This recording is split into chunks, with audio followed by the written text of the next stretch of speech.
Você já ouviu falar do possível sequestro que mudou a história do Brasil? Sequestro no Brasil? Ixi, qual deles? Nada mais, nada menos do que o sequestro de Dom Pedro I.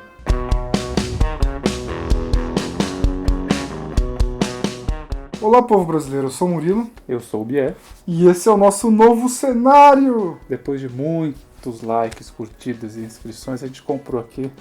Não, brincadeira. Na verdade, o cenário antigo tá logo ali na frente, a gente só Só mudou mudou a a câmera e sala. veio pro outro lado.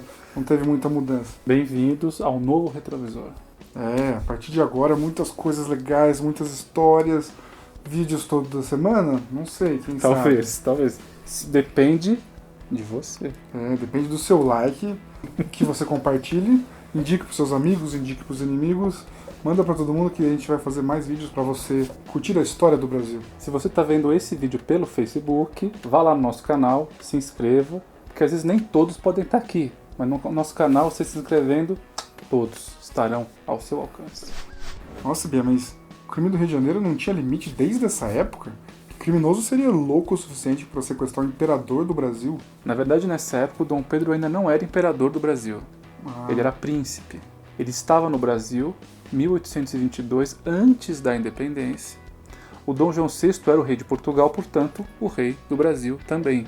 O que aconteceu foi que, justamente por isso, as cortes portuguesas queriam que o Dom Pedro I voltasse para Portugal, para que não restasse aqui no Brasil nenhum membro da família real, porque eles queriam voltar no tempo e fazer o Brasil ser uma espécie de colônia como era antes, sem nenhuma autoridade real em solo brasileiro. e foi daí que aconteceu a coisa toda do dia do Fico, né? 9 de janeiro de 1822. Essa eu Exatamente. lembro. O Dom Pedro I desobedeceu às ordens da corte, e isso causou uma grande revolta entre alguns militares do Rio de Janeiro, que se consideravam portugueses, eram portugueses. E quem comandava a principal guarnição militar portuguesa no Rio era o general Avilés. Ele e sua tropa não gostou nem um pouco disso. E aí montou toda uma revolta contra o Dom Pedro I e essa sua ideia de ficar por aqui. Tá, mas e o sequestro? Onde se encaixa nisso? Havia um rumor de que essas tropas militares portuguesas iam sequestrar o Dom Pedro I à força para levar ele para Portugal, junto com a Leopoldina, sua mulher, e o seu filho, João Carlos, que tinha 9 meses. Pera, João Carlos? Que filho é esse? Eu nunca ouvi falar disso? Você nunca ouviu falar do João Carlos, o príncipe João Carlos? Não, nunca ouvi. No final desse vídeo, você e você vão entender por que ninguém conhece o João Carlos. Meu Deus. Meu Deus.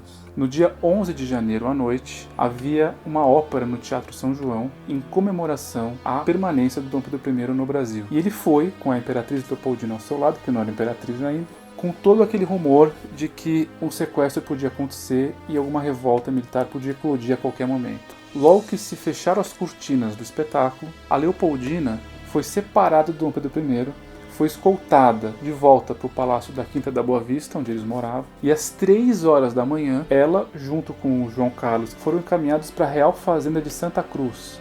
Tá, mas e aí? E aí? E aí que eles estavam no verão escaldante do Rio de Janeiro, para você chegar demora horas e horas e horas. Numa carruagem, o bebê já não tinha uma saúde muito forte. Chegou na Real Fazenda de Santa Cruz depois da viagem, desencadeou uma doença nele grave e no dia 4 de fevereiro ele morreu. Meu Deus. Tudo por causa do sequestro. Por causa do sequestro, a fuga necessária que eles encontraram, só que essa viagem acabou matando o João Carlos.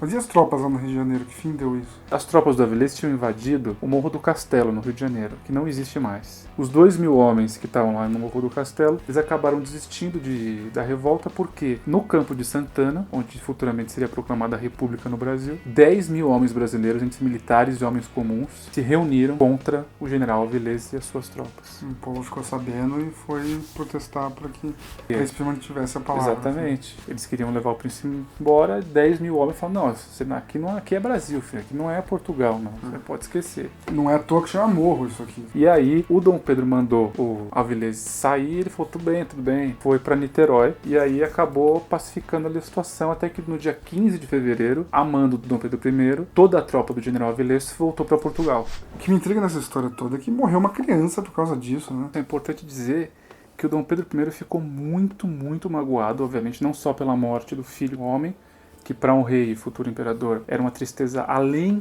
de perder um filho você perde um herdeiro, tanto que ele mandou uma carta para Dom João VI, rei de Portugal, e seu pai, culpando a divisão auxiliadora, comandada pelo Avilés, pela morte do seu filho. Ele escreve para Dom João VI dizendo que a divisão auxiliadora matou o meu filho e o vosso neto, e é contra ela que eu levanto a minha voz. Então, nesse momento, azedou de vez a relação do Dom Pedro I com as forças e autoridades portuguesas. Se ele considerava voltar para Portugal, apesar da movimentação brasileira, eu acho que a partir daí ele tomou para si muito mais a causa brasileira. O que me continua me intrigando dessa história é que o Dom Pedro não mandou matar essa gente toda. Que eu me imagino assim, se eu fosse príncipe de um lugar, acontece um negócio desse, eu ia de fato querer a cabeça das pessoas em bandeja na minha frente. Lavar a praça da cidade com o sangue desses malditos. Assim. O Dom Pedro I não fez isso. Não sei se porque ele não queria causar uma guerra. Eu acho que foi mais conveniente na cabeça dele que os militares portugueses fossem embora do Brasil e deixassem o Brasil em paz. Até porque, apesar de toda a mágoa, ele era português. A relação de independência, separação de Portugal, não era uma coisa muito clara ainda, em janeiro fevereiro de 1822. Então talvez ele tivesse ainda um pouco receoso de tomar esse passo tão definitivo que era massacrar as tropas portuguesas. Bom, então essa é a história de como o Brasil não teve o imperador João Carlos I. E como que um possível sequestro acabou transformando tudo. Ainda estou inconformado do Dom Pedro não ter matado essa gente toda, mas enfim, tenho que aceitar. Né? Os Braganças eram pessoas pacíficas, até o Dom Pedro I. Mesmo ele não era tão porra louca quanto eu.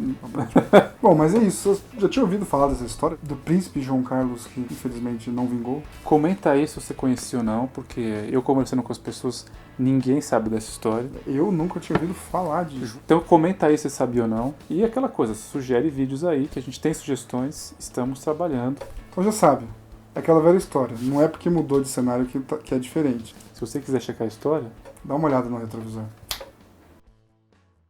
Como se fosse Reino Unido mesmo, e não submetido a Portugal. Meu Deus. Putz, grilo. Caramba, você pegou o bicho, mas não matou. Olha só.